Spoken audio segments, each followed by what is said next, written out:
Taking a princess cruise for the first time and doing it solo was a blast. I got to meet a lot of wonderful people from around the world, enjoyed plenty of delectable food and treats, and was able to take in some fantastic ports of call along the 7-day voyage. However, this being my first princess cruise had me feeling surprised and delighted during this journey.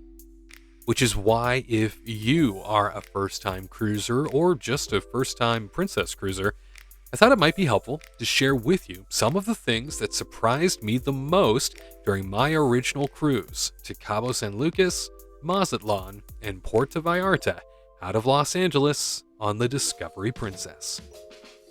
By the way, if you happen to find value in the information I am sharing with you here today, please consider subscribing to the channel. Join this cruise-loving community for more cruise reports, trip planning tips, excursion experiences, and a whole lot more. Number 1. The Newness Factor. Having just sailed on the Carnival Miracle prior to the Discovery Princess, I can tell you that I was in a different place entirely when it came to decor and ambiance expectations. The Carnival Miracle was launched back in 2003, and while it's a great ship, it is absolutely showing its age.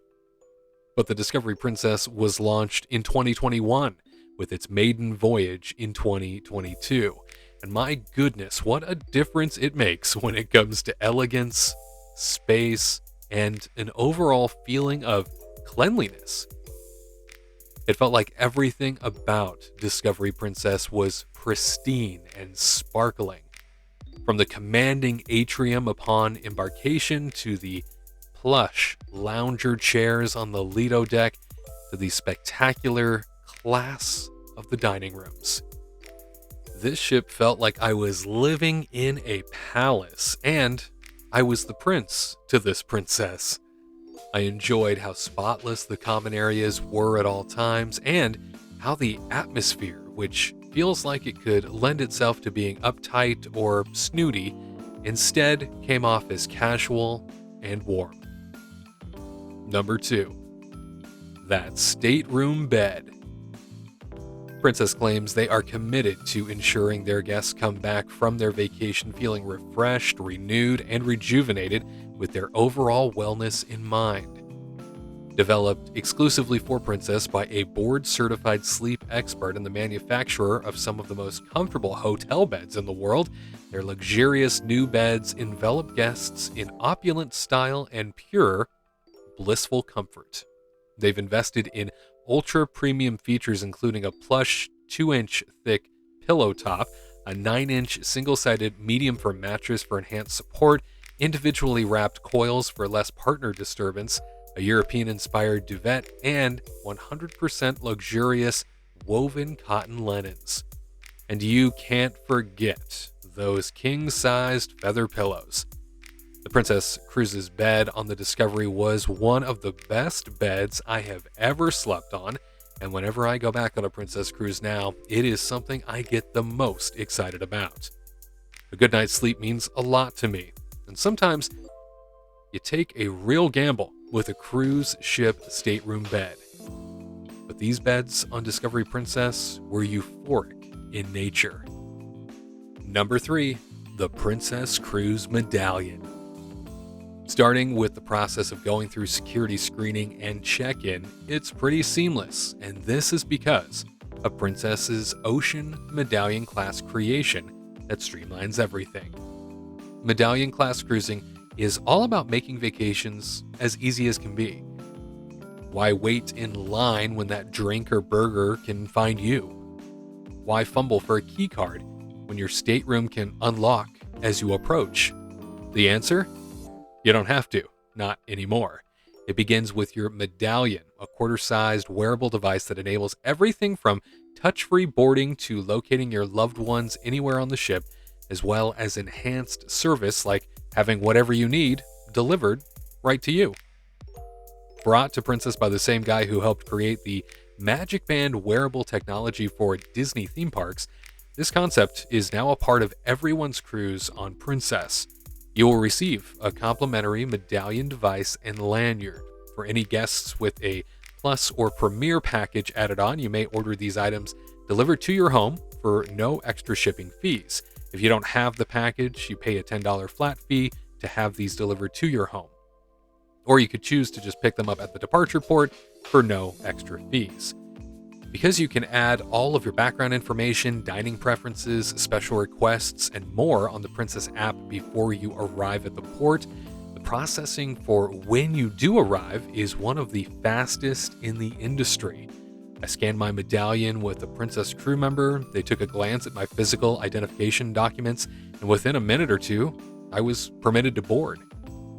The medallion allows Princess to know your likes, your dislikes, and where you are when they need to get to you for the sake of service.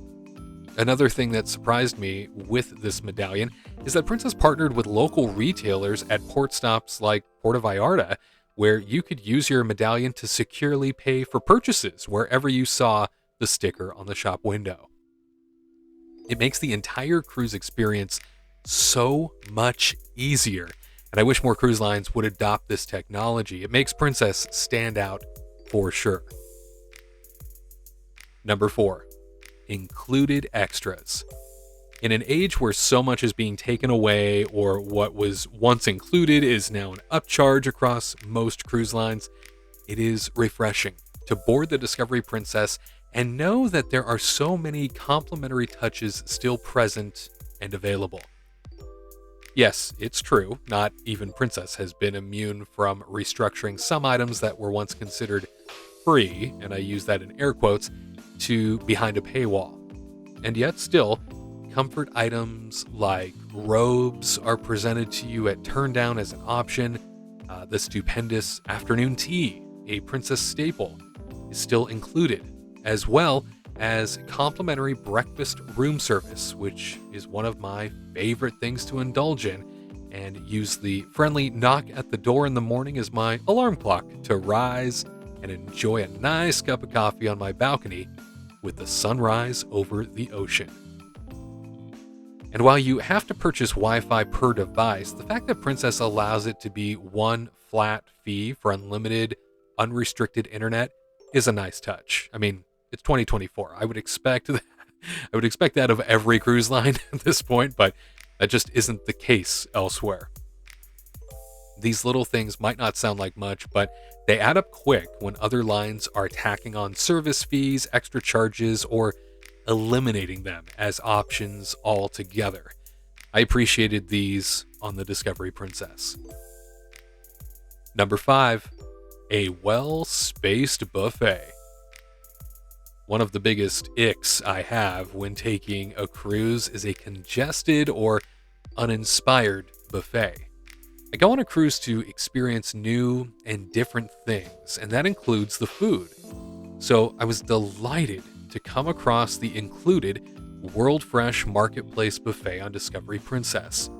That wasn't just well laid out with its wide walkways and long stretching islands with multiple access points, but sections that split up the experience and allowed for crowds to be more evenly distributed in places instead of just all packed together. In addition to that, having several different types of food stations to try and please most palates with a rotating dinner menu that offered up a new theme each night of my 7-night voyage provided such a variety. It was always interesting, and there was something new to try. And don't forget, there's also a tucked away coffee espresso bar inside the dessert section, which was never impacted whenever I pass through day or night. I think most people forget it's an option, which allows for little to no wait for your cup of joe. Discovery Princess did an excellent job, not just with the layout of the buffet, but the ample amount of seating to go along with it. Number 6, the Sanctuary.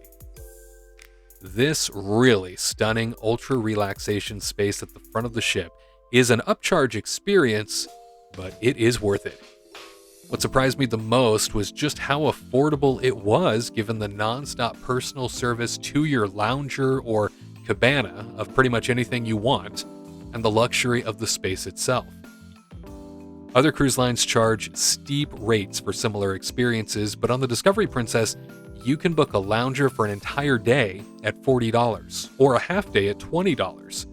Or they will give you a discount if you want to book for the entire length of your cruise up front. This adults only area is only available for booking when you board the ship, and on certain itineraries, it can be so popular it sells out. So make it a first stop priority if you're interested.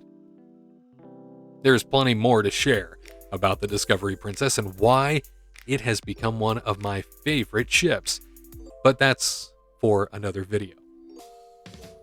I hope you enjoyed a look at some of the things that surprised me the most on my first Princess cruise and found some value in the information I shared today. Have you been on a Princess cruise before? Or better yet, have you been able to experience the Discovery Princess? Was there anything that surprised you that didn't make it onto my list? As always, I would love to hear from you. Sound off in the comments. And the Princess Cruise talk doesn't end there. If you're interested in what my entire voyage was like on a much older Princess ship, the Ruby Princess, as I took her to the Western Caribbean out of Galveston, Texas, then settle in for an adventure and enjoy the video on the right. We'll see you next time on the Solo Cruiser.